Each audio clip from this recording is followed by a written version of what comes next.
이 땅은 창세 이후 지금까지 살인, 전쟁, 분쟁이 끊이지 않고 있어 왔습니다. 그래서 수많은 사람들이 죽었습니다. 복수는 복수를 낳고 살인은 살인을 낳고 이런 것 때문에 지금까지 얼마나 많은 사람들이 죽었는지 모릅니다. 아이러니컬하게도 하나님께서 세웠던 첫 번째 가정, 아담과 하와로부터 첫 번째 살인 사건이 생겼다는 것입니다. 그러니까 그 이후로는 말할 것도 없죠. 비록 소수의 사람들이 그런 싸움을, 분쟁들을 중재하고자 많이 애썼지만 이 땅에서 진정한 평화는 존재하지 않았습니다. 잠시 멈추는 것처럼 보이지만 또다시 분쟁과 싸움들, 전쟁이 계속해서 이어져 왔습니다. 그러면 왜 도대체 이런 갈등과 분쟁과 전쟁이 끊이지 않는가라는 것입니다. 사도 야고보는 그 이유를 이렇게 우리에게 알려주고 있습니다. 야고보서 4장 1절 2절을 읽어보겠습니다. 너희 중에 싸움이 어디서, 다툼이 어디로 쫓아나느뇨? 너희 지체 중에서 싸우는 정욕으로 쫓아난 것이 아니냐? 너희가 욕심을 얻지 못하고 살인하며 시기하여도 능히 취하지 못하느니 너희가 다투고 싸우는도다. 뭔 소리입니까? 이기심과 욕심이 개인적, 국가적, 그리고 전 세계적으로 분쟁이 일어나게 하는 원인이라는 것입니다. 내가 좀 더 땅을 말해가지고 싶고, 내가 좀 더 많은 권세를 쥐고 싶은 그런 욕심 때문에 결국은 싸움이 그치지 않는다는 것입니다. 그러니까 이 땅에서 사람이 살고 있는 한 진정한 평화는 없다고 볼 수 있습니다. 또한 전쟁이라는 것은 우리가 그렇게 눈에 보이는 팔레스타인과 이스라엘, 러시아, 우크라이나 그런 싸움뿐만이 아닙니다. 그렇죠? 눈에 보이지 않는 싸움이 있습니다. 우리는 그것을 영적 전쟁이라고 말합니다. 그래서 예수 그리스도를 믿는 사람이 그 대적, 우리의 대적 마귀와 싸우는 것을 얘기하고 있습니다. 마귀를 그들 공중의 권세 잡은 자라고 표현하고 있습니다. 우리가 다니엘서도 본 것처럼 페르시아든 바벨론이든 그 나라를 쥐고 있는 악한 영들이 분명히 있다는 거죠. 우리는 그들 영과 싸우는 것입니다. 때로는 달콤하게, 때로는 강압적으로, 때로는 거기에 못 이겨서 숨겨당한 사람도 꽤 많이 있습니다. 그들 역시 마지막이 온 것을 압니다. 그렇죠? 자기의 마지막은 이미 정해져 있습니다. 그러니까 주님께서 다시 오시는 그날이 되면 가까울수록 점점 더 핍박이, 싸움이 치열해진다고 볼 수 있습니다. 어쩌면 지금과는 비교할 수 없는 그런 엄청난 전후무한 그런 싸움이 있을 것입니다. 그래서 이미 성경에서 우리에게 예언하고 있기도 합니다. 그런 때가 되면 우상 숭배를 하라고 강요할 것이고 매매도 못하게 할 것이고 그러다 보니까 배도 주님을 모른다고 부인하는 사건도 생긴다고 이미 예언하고 있습니다. 그래서 깨어서 준비해야 되는 것이죠. 어느 한순간에 되면 좋겠지만 되기가 어렵습니다. 지금 우리는 그런 상황이 아닌데도 조금만 환경이 흔들리면 얼마나 주님을 원망하고 떠나려고 하는지, 믿음이 떠나는 삶이 많은지 모르겠습니다. 그래서 평상시에 늘 천국의 소망을 두고 훈련을 쌓아가는 것이 필요합니다. 그런 삶이 되기를 축원합니다. 이 다니엘서를 보면서 그런 마음이 들길 원합니다. 지난주에 저희가 11장 36절부터 45절 말씀을 봤습니다. 그 말씀을 볼 때는 이 이어지는 말씀이 안티오쿠스 4세 에피파네스에 관한 것이라고 보고 제가 말씀을 드렸습니다. 그러나 적지 않은 학자들은 그렇게 생각하지 않는 것 같습니다. 왜냐하면 그 이어지는 말씀을 보시면 안티오쿠스 4세하고 맞지 않는 부분이 너무나 많다는 겁니다. 그래서 그들은 이것이 안티오쿠스 4세에 관한 얘기가 아니고 앞으로 세상 마지막 때에 등장할 새로운 왕에 대한 예언이라고 봅니다. 그 왕이 누군가? 바로 적그리스도라는 것입니다. 자, 그러면 왜 그런 다른 차이점이 생기는가? 이렇게 생각합니다. 지금까지 밝혀진 기록에 의하면 에피파네스는 36절에 있는 것처럼 자신을 모든 신보다 크다고 한 적이 없다고 한다는 겁니다. 또 30절에 보시면 그의 조상들의 섬기던 신들을 버린 적도 없다고 합니다. 38절에 기록된 대로 그의 조상들이 알지 못하는 신을 공경한 적도 없다고 얘기합니다. 그리고 그는 45절에 나와 있는 것처럼 팔레스타인 땅에서도 죽지 않았다고 말합니다. 페르시아의 테베라는 곳에서 죽었다고 얘기합니다. 40절에 나오는 해석이 어려운 남방왕과 북방왕에 대한 것도 그와는 맞지 않다는 겁니다. 그래서 많은 학자들은 이것이 마지막에 등장할 적그리스도에 대한 예언이라고 보는 것입니다. 좀 더 명확하게 하면 우리가 다음 주에 볼 12장 1절 2절을 보면 조금 더 알 수 있습니다. 제가 한번 읽어보겠습니다. 그때에 내 민족을 호위하는 대군 미가엘이 일어날 것이요 또 환란이 있으리니 이는 개국 이래로 그때까지 없던 환란일 것이며 그때에 내 백성 중 무릇 책에 기록된 모든 자가 구원을 얻을 것이라. 땅의 티끌 가운데서 자는 자 중에 많이 깨어 영생을 얻는 자도 있겠고 수욕을 받아 무궁히 부끄러움을 입을 자도 있을 것이며. 자, 신약과 구약 사회에서 일어난 일을 보면 이런 일이 거의 없습니다. 구원이라든가 영생이라는 것은 예수님께서 이 땅에 오신 이후에 생긴 사건들입니다. 그러니까 이것은 안티오쿠 사세에 관한 것이 아니라는 겁니다. 그러니까 앞으로 올 세상 마지막 때에 일어날 적그리스도에 관한 얘기라고 보는 것입니다. 또 비슷한 얘기가 종말장이라고 얘기하고 있는 마태복음 24장에도 기록되어 있습니다. 비슷합니다. 이런 전무후무한 그런 것이 없다는 것입니다.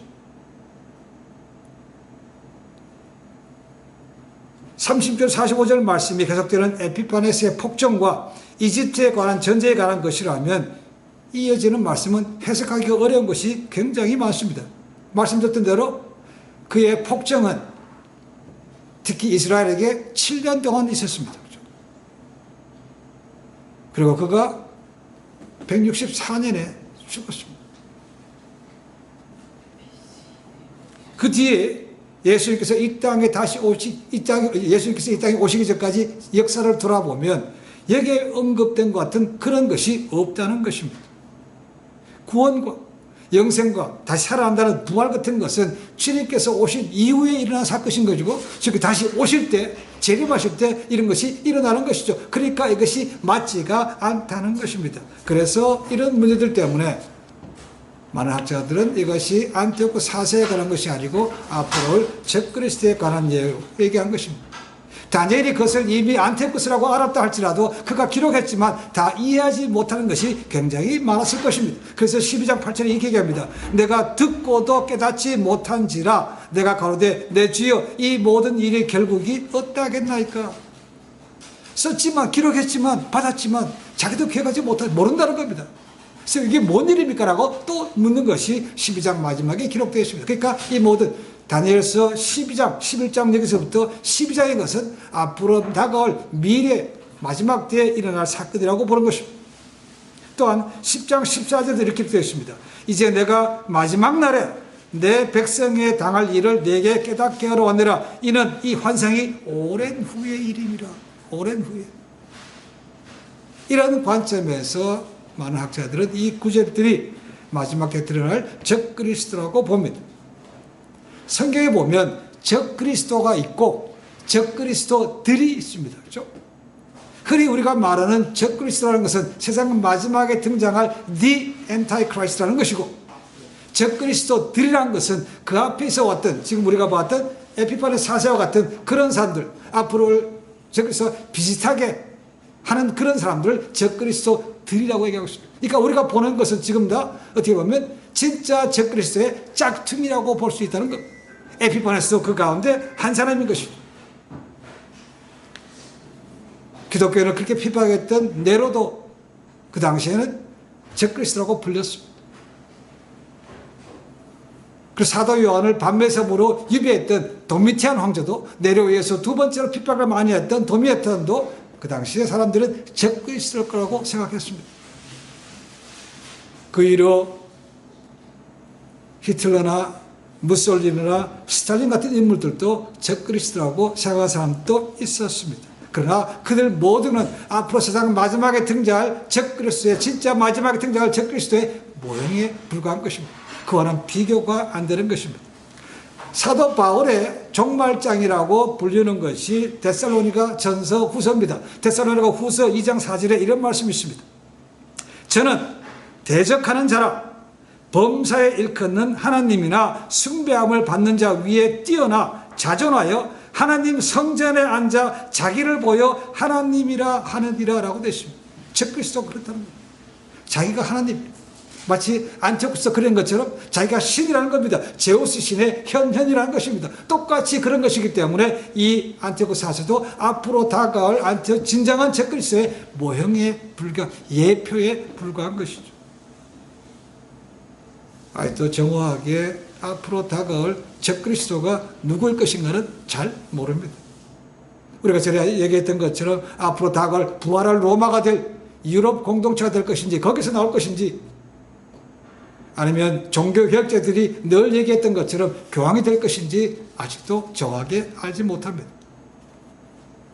그 이후로 근래에 와서 나오는 거 보면 중동 지역에서, 이렇게 모슬림권에서 대항하는 세력이 나오는 것까지 얘기를 합니다. 일곱일에 보면 청색, 황색, 녹색, 흰말 이렇게 나옵니다. 그 색깔이 나온 게 전부 다 중동 지방에 있는 나라들의 국기에 포함되어 있습니다. 국기가 색깔이 그렇습니다.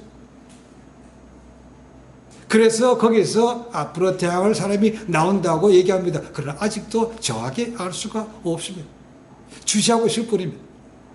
자, 오늘은 이것이 다가올 미래의 적그리스도에 관한 말씀이라고 보고, 그 적그리스도가 어떤 특징이 있는가, 어떤 특성을 가지고 있는가, 네 가지를 말씀 속에서 봅니다. 첫 번째로, 이 앞으로 다가올 적그리스도는 철저하게 자기 뜻대로 행한다는 것입니다. 30절의 말씀 보니까 그는 앞으로 오실 주님과 분명히 비교가 되는 것입니다. 예수님이 이 땅에 오신 것부터 하나님 뜻 가운데 오셨습니다. 그렇죠? 힘들고 어려울 때라도 이 잔을 내게 지나가지 마. 내가 주님 뜻대로 되게 하옵소서라고 했다는 것이죠. 그분은 철저하게 하나님 뜻대로 가신 반면에 짝퉁인 이 적그리스도는 철저하게 자기 뜻대로 한다는 것입니다. 자기의 힘, 자기의 지식, 자기의 모든 권능, 능력을 청통을 해서 사람들을 갖다가 억누르고 정복하는데 쓸 것이라는 것입니다. 자기 뜻대로 합니다. 주고 싶으면 주고 빼고 싶으면 빼앗는 것이고, 자기 편으로 만들면 만드는 것입니다. 이것이 그의 특징이라는 것입니다. 적그리스도가 엔타이크라이스트입니다. 엔티크라이스트. 그러니까 예수님을 대적하는 것이죠. 그죠? 모든 걸 다 예수님을 닮아가기를 원합니다. 그런데 그의 본성은 바꾸지를 못하는 것이죠. 그러니까 자기 마음대로 한다는 것입니다. 바깥으로 아닌 척하지만 결국은 그의 본성대로 행할 수밖에 없는 것이죠. 이 세상을 파멸 가운데 하나님을 대적하는 것으로 끌어모아서 대적하게 만드는 것이 바로 이 적그리스도라는 것이죠. 철저하게 자기 뜻대로 행합니다. 두 번째로 철저하게 자신을 신격화합니다. 신격화. 스스로를 높여서 모든 신보다 크다고 한다는 것입니다. 이거 보시면 가장 먼저 기억나는 것은 창세기에 나오는 옛 뱀입니다. 옛 뱀은 오늘날 같은 뱀의 모양이 아닙니다. 그죠? 말도 합니다. 나중에 그가 저주를 받아서 평생 기고 다니는 것으로 됐지만 원래는 그것이 아닐 거라고 생각합니다. 옛 뱀이요, 용이요, 사탄이요, 마귀 같은 말입니다. 그가 뭐라고 얘기합니까? 하와를 꼬시면서 네가 이걸 먹으면, 성공학을 아는 열매를 먹으면 눈이 밝아져서 어떻게 된다고요? 하나님과 같이 된다고 말합니다. 그러니까 마귀가 하고 싶은 것은 뭡니까? 하나님처럼 되고 싶어 한다는 것입니다. 그의 궁극적인 목적은 하나님처럼 숭배받기를 원하고 경배받기를 원한다는 것입니다. 그게 꿈입니다. 그러니까 엔타이크라이스트. 근데 우리가 성경에서 사탄을 가장 잘 얘기하는 구절이 있다면 이사야서 14장 12절부터 14절입니다. 너 아침의 아들 계명성이여. 그 계명성을 라틴 볼게이트에서는 뭐라고 됐습니까? 루시퍼라고 됐습니다. 그게 이렇게 됐습니다. 한번 읽어보겠습니다. 너 아침의 아들 계명성이여 어찌 그리 하늘에서 떨어졌으며 너 열국을 엎은 이여 어찌 그리 땅에 찍혔는고. 내가 내 마음에 이르기를 내가 하늘에 올라 하나님의 뭇별 위에 나의 보좌를 높이리라. 내가 북극 지폐의 산 위에 앉으리라. 가장 높은 구름에 올라 지극히 높은 이와 같아지리라 하는도다라는 것입니다. 지극히 높은 이는 누구였습니까? 당연히 하나님. 그분처럼 되고 싶어 한다는 겁니다. 높이 올라되길 원한다는 것이죠. 그래서 자기는 자기 뜻대로 하면서 철저히 자기를 신으로 존경하는 것입니다. 37절을 바라보시면 지난주에도 나왔지만 열조의 신들과 여자의 사모하는 것을 돌아보지 않는다고 말합니다. 지난주에 여자들이 사모하는 것을 갖다가 담무스 신이라고 했지만 이것을 안티오쿠스로 보지 않고 적그리스도라고 보는 사람들 해석은 조금 더 다릅니다. 여자의 사모하는 것에 대한 해석이 두 가지입니다. 하나는 이스라엘 제자들이 가장 사모하는 것이 뭐겠습니까? 앞으로 다가올 메시아죠. 이것을 여자가 사모하는 것을 메시아로 보는 것입니다. 두 번째 견해로는 이집트의 프톨레미 왕조가 섬겼던 아도니스 신이라고 보는 것하고 보는 거예요. 그래서 두 가지. 때로는 가끔 어떤 사람들은, 어떤 학자들은 여자의 사모하는 것에서 성적인 것으로 해석하기도 합니다. 왜 그런가? 역사적으로 본다면 아주 유능한 사람들, 아주 높은 사람들은 여자 문제에 다 걸려 넘어졌다는 것이죠. 근데 마지막에 등장할 적그리스도는 그런 것에 넘어가지 않는다는 겁니다. 여자에 휩쓸지 않는다는 것이죠. 자, 만약 이것을 여자들이 사모하는 것을 메시아로 본다면 적그리스도는 결국 예수님을 무시한다는 겁니다. 대적하는 사람이라는 거죠. 적그리스도가 다른 어떤 신들도 섬기지 않는다는 것은 왜요? 자기가 신이기 때문에 그렇죠. 결국 자기가 신이라는 것입니다. 그것 때문에 당연한 모든 것을 다 아래로 보는 것이고 그의 목적이기 때문에 하나가 있다. 하나님처럼 되고 싶어 한다는 것이죠. 그러니까 마지막에는 사람들을 모아서 하나님을 대적할 수밖에 없는 존재라는 것입니다. 철저히 자기 뜻대로 행합니다. 철저히 자기를 신격화합니다. 세 번째는 철저히 힘을 숭배하는 자입니다. 38절을 보시면 그 대신에 세력의 신을 공경할 것이요 라고 됐습니다. 세력의 신. 다른 어떤 것도 무시합니다. 그렇죠? 근데 힘을 숭배하는 자라는 것입니다. 사람들 앞에서는 평화를 가장하고 뭐 좋은 것을 하지만 결국 뭡니까? 힘으로서 모든 것을 자하고 힘을 숭배하는 자라는 것입니다. 그래서 그는 전쟁과 권력을 좋아할 것입니다. 거기에 비해서 우리 주님은 어떻습니까? 하나님, 새 하나님 가운데 한 분입니다. 창조에 동참하셨던 새 하나님 가운데 한 분입니다. 능력이 있는 분입니다. 그런데 그 능력을 한 번도 당신을 위해서 쓰신 적은 없습니다. 얼마든지 뒤집을 수 있습니다. 그렇죠? 그러나 그렇게 사용하지 않았습니다. 십자가에 돌아가실 때도 무기력하게 잡혀가셨습니다. 그렇죠? 그분은 힘이 있었지만 그 힘으로 사람을 억누르고 빼앗고 한 것이 아니요 오히려 낮아져서 겸손의 본을 보이신 것이죠. 그냥 십자가에 하나님의 뜻을 이루기 위해서 달려가신 겁니다. 그리고 많은 연약한 사람들의 친구 되셨고 죄인들의 친구 되셨습니다. 그리고 심지어 그 당시에 권력자들, 종교 지도의 기득권자들에게 오히려 그들을 꾸짖었습니다. 이런 분이었다는 거죠. 그럼 오늘 이단들 보십시오. 여전히 그들도 똑같이 재물과 권력을 좋아합니다. 통일은 문선명이든 정명석이든 이초석이든 하는 거 보십시오. 우리 밑에, 내 밑에라는 것이죠. 내 밑에 똑똑한 애들, 권력 잡는 사람들 많이 있어라고 얘기합니다. 실제로 이단 가운데 가난한 사람 없습니다. 전부 돈이 많아요. 거기서 다 불러들여서 결국 자기 배를 두드리는 것인데 아직도 거기에 깨닫지 못하고 간 사람들이 많이 있는 것이죠. 마지막 때가 되면 적그리스도는 평화를 가장하지만 결국 그가 숭배하는 것은 힘입니다. 힘. 언젠가는 평안 척하다가 마지막 후 3년 반이 되면 그의 본색을 드러낼 것이고 내가 신이라고 밝히면서 하나님을 공공하게 확실하게 대적하는 그날이 올 것입니다.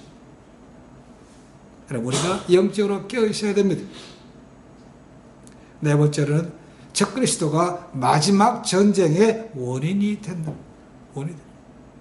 40절 이하의 말씀이 얘기합니다. 마지막 때에, 여기서 어려운 말씀이 나옵니다. 마지막 때에 남방왕과 북방왕이 나옵니다. 참 어려운 얘기. 여기 남방왕이 누군가? 북방왕이 누군가? 세상 마지막 때 어떻게 될 것인가? 지리적 위치로 본다면 남방은 이집트를 근거로 한 쪽입니다. 지금의 아랍연맹이라고도 볼 수 있다고 합니다. 그리고 거기에서 북방은 어디인가? 부활을 로마를 상징할 유럽으로 볼 것인가? 아니면 러시아나 중국을 볼 것인가? 여러 가지 해석들이 나눠져 있습니다. 정확히 지금 상태에서는 이 남방왕, 북방왕이 누군지 모릅니다. 그리고 거기서 나라고 기억된 것은 바로 적그리스도를 얘기한다는 거죠. 먼저 남방왕이 북쪽으로 올라오면서 쳤다는 겁니다. 나를 쳤다는 것이죠. 왜 쳤는지 모릅니다. 성경에 말하고 있지 않습니다. 이유가 뭔지 모르죠. 근데 오히려 그렇게 올라올 때 북쪽에서 함께 동자는 세력이 있어서 오히려 남왕을 완전히 쳐서 무너뜨린다는 것이죠. 그걸 이기고 나니까 뭡니까? 힘이 생기는 거죠. 그러니까 세계를 향해서 자기 야욕을 드러낼 수밖에 없는 것이죠. 그리고 41절에 보시면 그가 또 영화로운 땅으로 들어갈 것이요 많은 나라를 패망케 한다고 얘기합니다. 영화로운 나라가 어디겠습니까? 당연히 이스라엘 얘기하고 있는 거죠. 42절, 43절 말씀 보시면 계속해서 적그리스도가 주변의 나라들을 치는 것을 얘기하고 있습니다. 나온 것은 밑에 남쪽 이집트, 리비아, 구스 다 치는 거죠. 그가 그렇게 계속 세력을 넓혀가고 있을 때 44절에 보시면 동쪽과 북쪽에서 반란의 소식이 들렸다고 얘기합니다. 이 동쪽과 북쪽도 정확히 모릅니다. 이스라엘 통해서 본다면 북쪽은 러시아일 것이고 이란이 거기 포함됩니다. 동쪽이라는 것은 중국이 포함됩니다. 그래서 그런 세력들이 마지막에 그들이 내려올 것이라고 얘기합니다. 그러니까 계속해서 눈을 들고 봐야 되는 것이 지금 상태에서 이거다 저다라고 말할 수 있는 것은 없습니다.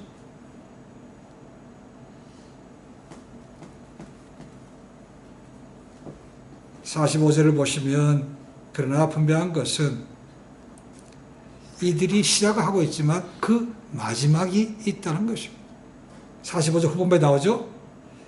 그가 장막 궁전을 바다와 영화롭고 거룩한 산 사이에 베풀 것이나 이 싸움이 어디에서 일어나는가? 바다와 영화롭고 거룩한 산 사이라고 말합니다. 여기서 말하는 바다라는 것은 어디겠습니까? 지중해. 그리고 영화롭고 거룩한 산 사이라는 것은 어디겠습니까? 지금 황금돔이 있는 모리아산을 얘기하고 있습니다. 다른 말로 하면 시온산이라고 말하죠. 그럼 원래 따지면 모리아산입니다. 모리아산 하면 뭐가 기억납니까? 아브라함이 우리가 가르친 성경책에 보면 이삭을 잡으려고 했던 그곳이 그 산이 모리아산입니다.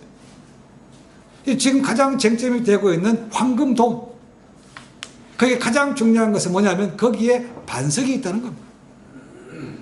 그 반석이 뭡니까? 우리가 말하는 아브라함이 이삭을 죽이려고 했던, 제물을 드리려고 했던 그 반석으로 했지만 그들은 이스라엘 거는 뭡니까? 그것이 이삭이 아니고 이스마엘을 바치고 했던 그 반석이라고 말하고 있는 거죠.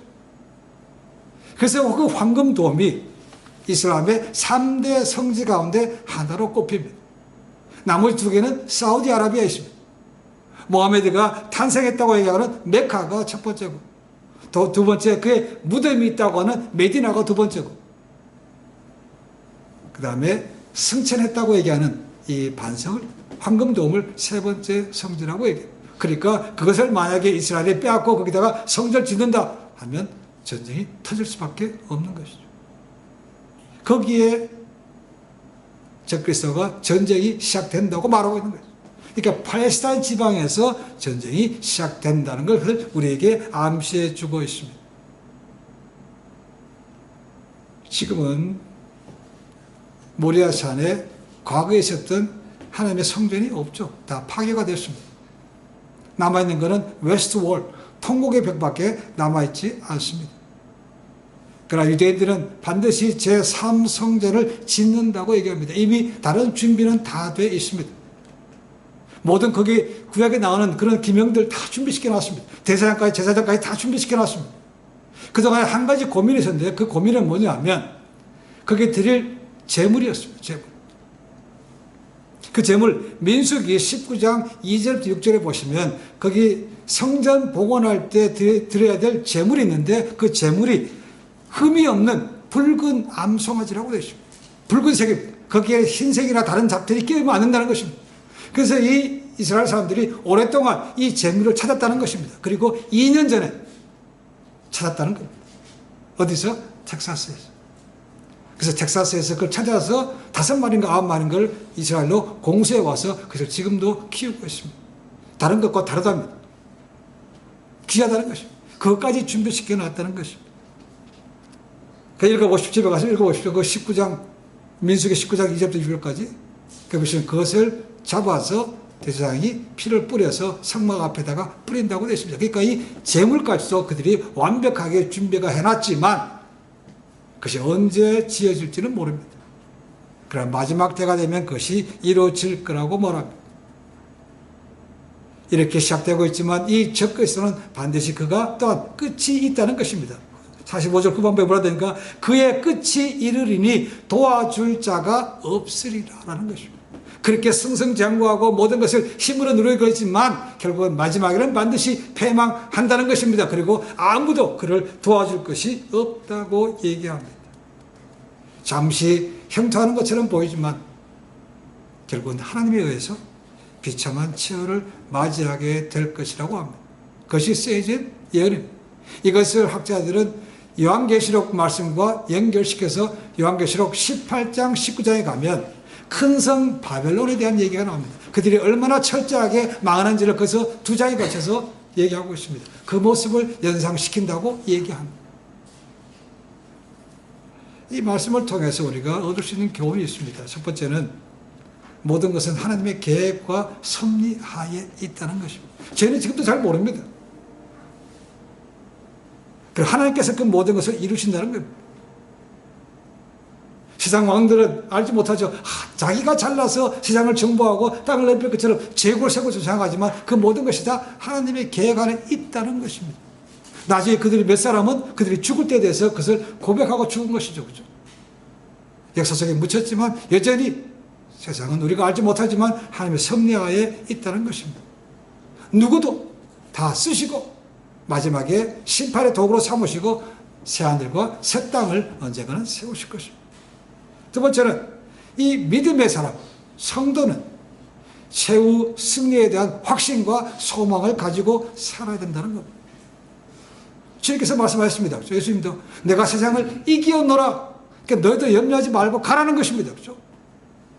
성경이 그렇게 말씀하고 있습니다. 마지막 때에도 결국은 하나님이 최종으로 승리하기 때문에 그것을 믿고 너희도 담대하게 탈바하지 말고 그 길 가라고 말씀하고 있는 것입니다. 세 번째로는 해 아래 영원한 것은 없다. 안 줄 것처럼 그렇게 큰 소리 뻑뻑 치지만 결국은 하나님에 의해서 그들은 완전히 끝을 맞이하게 된다는 것입니다. 이 땅에 보십시오. 세상에 정세와 나라들이 얼마나 많이 세워졌습니까? 유능한 사람도 세워졌다가 죽고 다 죽어졌습니다. 그러니까 마지막 때까지 계속해서 그런 것이 일어나고 마고 일어나고 마는 것이 지속될 것입니다. 그러나 때가 되면 그 모든 것을 다 멸하고 하나님께서 오직 이 땅에 하나님 나라만 있게 할 것이라는 것입니다. 그것이 우리가 2장에서 보았던 금신성에 대한 것이죠.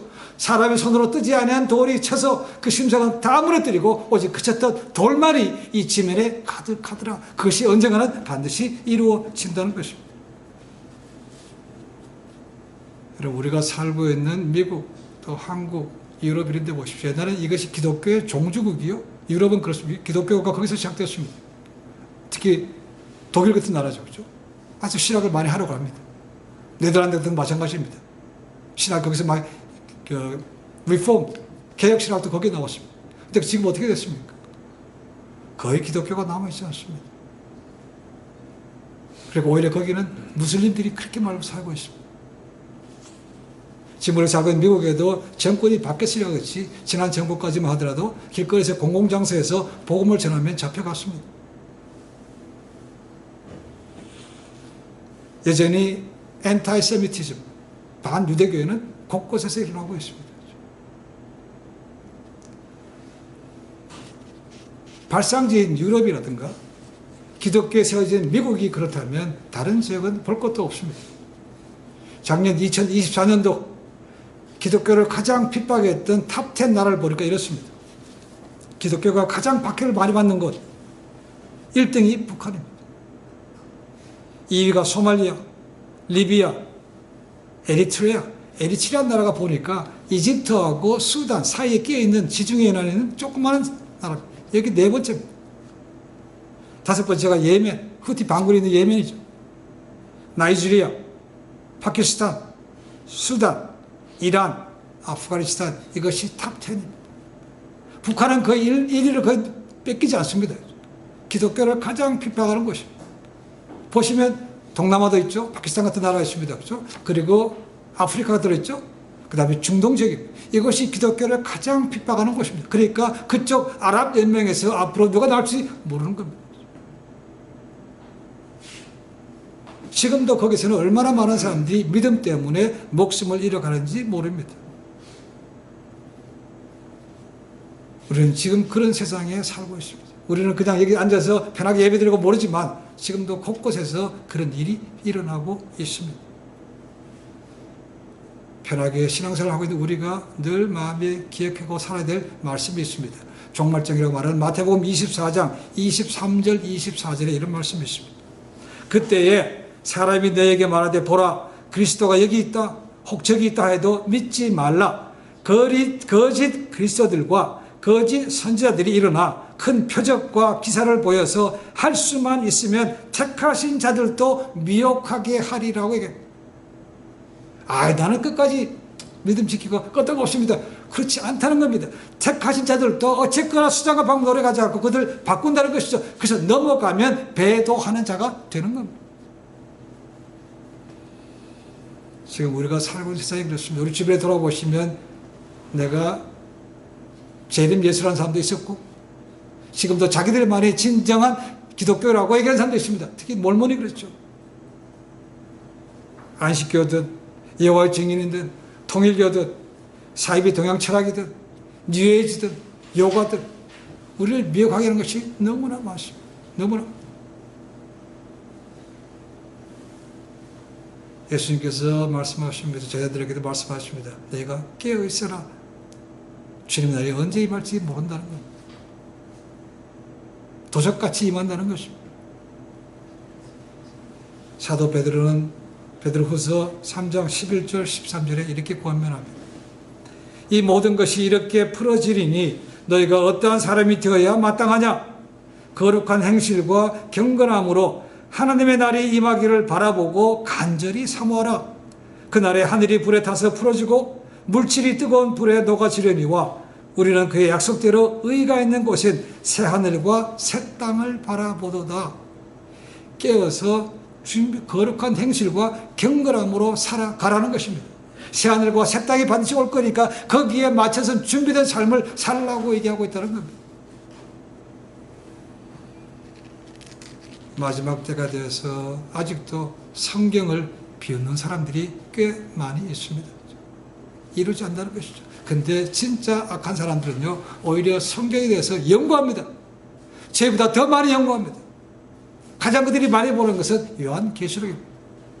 왜냐하면 그들의 마지막은 거기 나오기 때문에 그렇습니다. 그런데 믿음의 사람이 말씀을 보지 않으면 준비해서 싸워서 이길 가능성이 점점 희박해지는 겁니다. 그냥 무작정 붙어 있으면 되지 그게 쉽게 되지 않는다는 겁니다. 반드시 이루어집니다. 그날이 점점 다가오고 있습니다. 저는 이미 예수님을 구세주로 믿었기 때문에 하나님 나라가 제 삶 속에서 이미 시작됐습니다. 그렇죠? 그러나 아직 완성은 아닌 거죠. Already, but not yet이라는 거죠. 그래서 완성될 때까지 우리의 믿음의 경주를 마쳐야만 우리가 하나님 나라에 입성할 수 있는 거죠. 새하늘과 새 땅에 들어갈 수 있는 겁니다. 시간과만으로는 부족한 것이죠. 그래서 날마다 선한 싸움을 싸우고 믿음 가운데 붙어 있어야 거기에 들어갈 수 있는 거죠. 이것이 중요한 겁니다.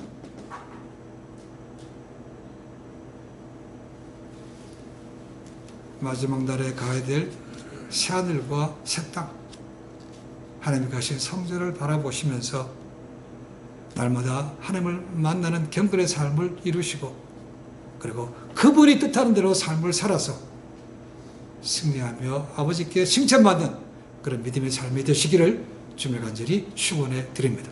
기도하겠습니다.